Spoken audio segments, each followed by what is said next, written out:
Alors, il y a eu des news concernant SpaceX qui ont réalisé donc un vol d'essai très réussi, apparemment.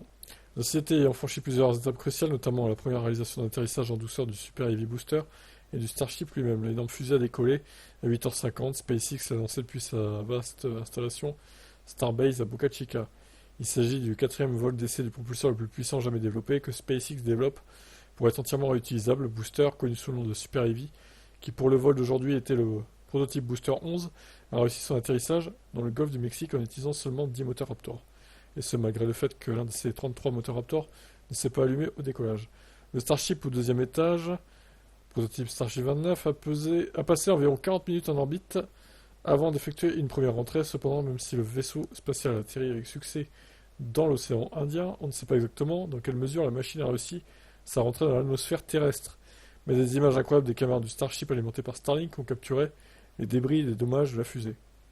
Starship a effectué une rentrée contrôlée, franchissant avec succès les phases du chauffage maximal et de pression aérodynamique maximale, et démontrant ainsi la capacité de contrôler le véhicule à l'aide de ses volets, tout en descendant dans l'atmosphère à des vitesses hypersoniques. SpaceX affirme que le vol a fourni des données inestimables qui faciliteront les tests futurs. Un autre vol d'essai du Starship pourra avoir lieu dès la mi-juillet. Alors combien de vols d'essai ils vont faire? C'est fou. Elon Musk rêve d'emmener des humains sur Mars pour y établir une colonie permanente.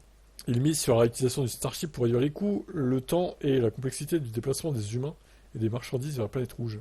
Cependant, avant de se lancer vers un voyage vers Mars, la NASA a choisi le Starship pour transporter ses astronautes, alors que l'agence prévoit de reprendre les missions lunaires avec Artemis 3 provisoirement prévues pour 2026. Ok, bon. Bah écoutez, moi ça m'intéresse quand même l'actu spatiale, même si évidemment ces énormes fusées elles polluent vachement, on va pas se le cacher non plus. Mais je pense quand même que c'est important pour le futur de l'humanité qu'on puisse éventuellement coloniser d'autres planètes. Bon, alors vous me direz, on va pas pouvoir coloniser grand-chose dans le système solaire à part Mars, le reste c'est un peu vide quoi. Même la Lune, bon au final c'est mort quoi, c'est un caillou. Mais bon, après il s'agira de coloniser d'autres planètes dans d'autres systèmes. Et alors là, bon, il faudra plus que des starships, hein. Malheureusement, il faudra essayer de voir si on peut arriver à la vitesse lumière, etc. Comme dans les films de science-fiction en fait. Mais on est loin, on en est loin, on en est très très loin pour l'instant.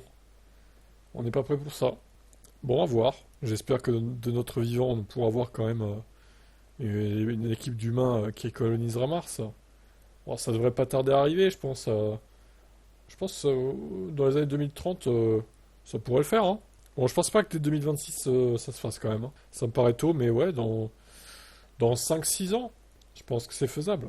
Qu'est-ce que vous en pensez? Est-ce que ça vous intéresse la colonisation spatiale, vous?